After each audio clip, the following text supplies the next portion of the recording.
ಎಲ್ಲರಿಗೂ ನಮಸ್ಕಾರ. ಇವತ್ತಿನ ವಿಡಿಯೋದಲ್ಲಿ ಕರ್ನಾಟಕ ರಾಜ್ಯ ಸಹಾಯಕ ಪ್ರಾಧ್ಯಾಪಕರ ಅರ್ಹತಾ ಪರೀಕ್ಷೆ KSET ಎಕ್ಸಾಮ್ 2024 ರಿಸಲ್ಟ್ ಬಂದ ನಂತರ ಅಭ್ಯರ್ಥಿಗಳು ಯಾವೆಲ್ಲ ರೂಲ್ಸನ್ನು ಪ್ರೊಸೀಜರನ್ನು ಫಾಲೋ ಮಾಡಬೇಕು, ಯಾವ ಥರ ಪ್ರೋಸೆಸ್ ಇರುತ್ತೆ, ಯಾವೆಲ್ಲ ಡಾಕ್ಯುಮೆಂಟ್ ಅದಕ್ಕೆ ಬೇಕಾಗುತ್ತೆ ಅನ್ನೋ ಮಾಹಿತಿಯನ್ನು ಈ ವಿಡಿಯೋದಲ್ಲಿ ನಿಮಗೆ ತಿಳಿಸ್ತಾ ಹೋಗ್ತೇನೆ. ವಿಡಿಯೋವನ್ನು ಸ್ಕಿಪ್ ಮಾಡದೆ ಪೂರ್ತಿಯಾಗಿ ನೋಡಿ. ಹಾಗೆಯೇ ಇದುವರೆಗೆ ಯಾರು ನಮ್ಮ ಚಾನಲನ್ನು ಸಬ್ಸ್ಕ್ರೈಬ್ ಮಾಡ್ಕೊಳ್ಳಿಲ್ಲ, ಸಬ್ಸ್ಕ್ರೈಬ್ ಮಾಡ್ಕೊಳ್ಳಿ ಅಂತ ಹೇಳ್ತಾ ಬನ್ನಿ ಇವತ್ತಿನ ವಿಡಿಯೋವನ್ನು ಶುರು ಮಾಡೋಣ. KSET ಎಕ್ಸಾಮ್ ಪಾಸಾದ ನಂತರ ಯಾವೆಲ್ಲ ಪ್ರೋಸೆಸ್ಸನ್ನು ನಾವು ಫಾಲೋ ಮಾಡಬೇಕು ಅನ್ನೋದನ್ನು ಸ್ಟೆಪ್ಸ್ ವೈಸ್ ನಿಮಗೆ ತಿಳಿಸ್ತಾ ಹೋಗ್ತೇನೆ.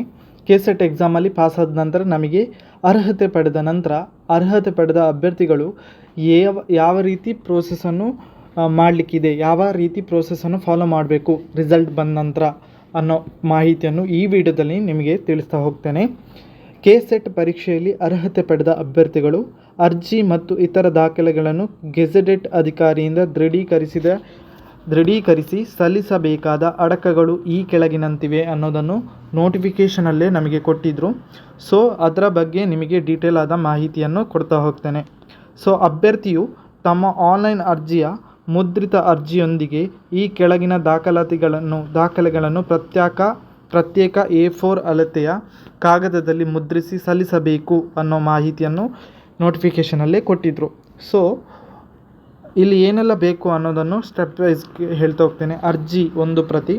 ಅರ್ಜಿ ಏನಪ್ಪ ಅಂದರೆ ನಾವು ಅಪ್ಲೈ ಮಾಡಿದ ನಮಗೆ ಎಕ್ನಾಲಜ್ಮೆಂಟಿಂದ ಸಿಕ್ಕಿರ್ತದಲ್ಲ ಅದೇ ಅರ್ಜಿ ಆಗಿರ್ತದೆ. ಸೊ ಅದರ ಒಂದು ಫಾರ್ಮ್ ಬೇಕಾಗಿರ್ತದೆ.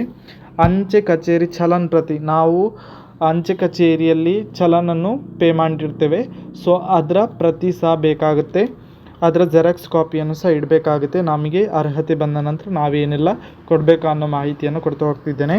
ಸೊ ಅಂಚೆ ಕಚೇರಿಯಲ್ಲಿ ನಾವು ಕಟ್ಟಿದಂತಹ ಫೀಸ್ನ ಪ್ರೈಸ್ ಚಲನ್ ಬೇಕಾಗ್ತದೆ.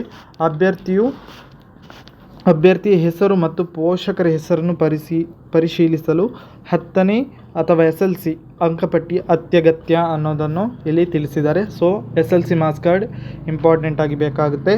ಹಾಗೆಯೇ ಅಭ್ಯರ್ಥಿಗಳು SC ST ಪ್ರವರ್ಗ 2A 2B 3A 3B ಜಾತಿ ಮತ್ತು ಆದಾಯ ಪ್ರಮಾಣ ಪತ್ರ, ನಾವು ಯಾವ ವರ್ಗಕ್ಕೆ ಸೇರುತ್ತೇವೆ ಅದರ ದೃಢೀಕರಣಕ್ಕಾಗಿ ಜಾತಿ ಆದಾಯ ಪ್ರಮಾಣ ಪತ್ರ ಏನು ಬರುತ್ತೆ ಅದೇ ಕೊಡ್ಬೋದು. ಜಾತಿ ಪ್ರಮಾಣ ಪತ್ರ ಅಂತ ಸಪ್ರೇಟ್ ಇಶ್ಯೂ ಮಾಡ್ತಾರೆ, ಜಾತಿ ಆದಾಯ ಪ್ರಮಾಣ ಪತ್ರ ಅಂತ ಇಶ್ಯೂ ಮಾಡ್ತಾರೆ. ಅದರಲ್ಲಿ ಯಾವುದಾದ್ರೂ ಒಂದು ಅಂದರೆ ಜಾತಿ ಆದಾಯ ಪ್ರಮಾಣ ಪತ್ರ ಅಂತಲೇ ಇಲ್ಲಿ ಮೆನ್ಷನ್ ಮಾಡಿದ್ದಾರೆ. ಸೊ ಅದು ಒಂದು ಬೇಕಾಗುತ್ತೆ, ಅದರ ಕಾಪಿ ಒಂದು ಬೇಕಾಗುತ್ತೆ. ವಿಶೇಷ ಚೇತನ ಅಭ್ಯರ್ಥಿಗಳು ಏನಿರ್ತಾರೆ, ಜಿಲ್ಲಾ ಸಿವಿಲ್ ಸರ್ಜನ್ ಅವರಿಂದ ವೈದ್ಯಕೀಯ ಪ್ರಮಾಣ ಪತ್ರವನ್ನು ದೃಢೀಕರಿಸಿ ಲಗತ್ತಿಸಬೇಕು. Medical certificate with 40% or more disability, ಯಾರಿಗೆ 40% ಅಥವಾ ಮೋರ್ ಡಿಸೆಬಿಲಿಟಿ ಇರ್ತದೆ ಅವರು ಜಿಲ್ಲಾ ಸಿವಿಲ್ ಸರ್ಜನ್ ಅವರಿಂದ ವೈದ್ಯಕೀಯ ಪ್ರಮಾಣ ಪತ್ರವನ್ನು ದೃಢೀಕರಿಸಿ ಅದನ್ನು ಸಹ ತಲುಪಿಸುವಂಥ ಕೆಲಸ ಮಾಡಬೇಕಾಗುತ್ತೆ. ಹಾಗೆಯೇ ತೃತೀಯ ಲಿಂಗ ಅಭ್ಯರ್ಥಿಗಳು ಸಂಬಂಧಪಟ್ಟ ಜಿಲ್ಲಾ ಮ್ಯಾಜಿಸ್ಟ್ರೇಟ್ ಅವರಿಂದ ಪಡೆದ ಪ್ರಮಾಣ ಪತ್ರವನ್ನು ಸಲ್ಲಿಸಬೇಕಾಗುತ್ತೆ. ಅಂತಿಮ ವರ್ಷದ ಸ್ನಾತಕೋತ್ತರ ಪದವಿಯ ದೃಢೀಕೃತ ಅಂಕಪಟ್ಟಿಯ ಪ್ರತಿ, ಯಾರೆಲ್ಲ PG ಅನ್ನು ಕಂಪ್ಲೀಟ್ ಮಾಡಿರ್ತಾರೆ ಅವರೆಲ್ಲ ಎಕ್ಸಾಮ್ ಬರೆದಿರ್ತಾರೆ. ಸೊ ಅದರ ವರ್ಷದ ಸ್ನಾತಕೋತ್ತರ ಪದವಿಯ ದೃಢೀಕೃತ ಅಂಕಪಟ್ಟಿಯ ಪ್ರತಿಯನ್ನು ಕಳಿಸಬೇಕಾಗುತ್ತೆ. ಹಾಗೆಯೇ ಪರೀಕ್ಷಾ ಪ್ರಮಾಣ ಪತ್ರ, ರಿಸಲ್ಟ್ ಶೀಟ್ ಮತ್ತು ಸ್ನಾತಕೋತ್ತರ ಪದವಿ ಅಂಕಪಟ್ಟಿಯನ್ನು ಸಲ್ಲಿಸಬೇಕು ಅಂತ ಹೇಳಿದ್ದಾರೆ. ಪರೀಕ್ಷಾ ಪ್ರಮಾಣ ಪತ್ರ ಅಂದರೆ ರಿಸಲ್ಟ್ ಶೀಟ್ ಏನು ಬಂದಿರುತ್ತೆ ಅದನ್ನು ಸಹ ಕಳಿಸಬೇಕಾಗುತ್ತೆ. ಸೊ ಇಷ್ಟು 8 ಐಟಮ್ಸ್ ಯಾವುದೆಲ್ಲ ಬೇಕು ಅನ್ನೋ ಮಾಹಿತಿಯನ್ನು ನೋಟಿಫಿಕೇಷನಲ್ಲಿ ನಮಗೆ ಕೊಟ್ಟಿದ್ದರು, ಅದರ ಬಗ್ಗೆ ನಿಮಗೆ ಮಾಹಿತಿಯನ್ನು ಕೊಟ್ಟಿದ್ದೇನೆ. ಸೊ ಇದಿಷ್ಟು ಅಗತ್ಯವಾದ ಡಾಕ್ಯುಮೆಂಟ್. ನಾವು ರಿಸಲ್ಟಲ್ಲಿ ನಮಗೆ ಏನಾದರೂ ಕನ್ಫರ್ಮೇಷನ್ ಇದ್ದರೆ, ನಾವು ಪಾಸ್ ಆಗ್ತೇವೆ ಅಂತ ಏನಾದರೂ ಕನ್ಫರ್ಮೇಷನ್ ಇದ್ದರೆ ಇದನ್ನೆಲ್ಲ ರೆಡಿ ಮಾಡಿ ಇಟ್ಕೊಳ್ಳಿ.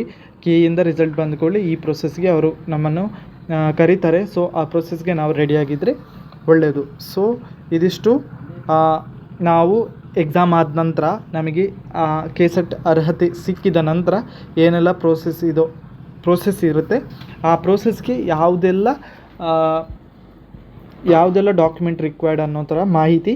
ಈ ಡಾಕ್ಯುಮೆಂಟ್ ಜಸ್ಟ್ A4 ಶೀಟ್ ಅಳತೆಯ ಕಾಗದದಲ್ಲಿ ಮುದ್ರಿಸಿರಬೇಕಂದ್ರೆ ಜೆರಾಕ್ಸ್ ಮಾಡಿರಬೇಕು. ಹಾಗೆಯೇ ಗೆಜೆಟೆಡ್ ಅಧಿಕಾರಿಯ ಅವರಿಂದ ಸೈನ್ ಮಾಡಿಸಿರಬೇಕು. ಸೊ ಆ ಸೈನ್ ಮಾಡಿಸಿದ ದಾಖಲಾತಿಗಳನ್ನು ನಾವು ಕಳಿಸಿದರೆ ನಮಗೆ ಈ ಸರ್ಟಿಫಿಕೇಟನ್ನು ಇಶ್ಯೂ ಮಾಡ್ತಾರೆ. ಸೊ ಇದಿಷ್ಟು ರಿಸಲ್ಟ್ ಬಂದ ನಂತರ ಇರುವಂಥ ಪ್ರೋಸೆಸ್ನ ಮಾಹಿತಿ.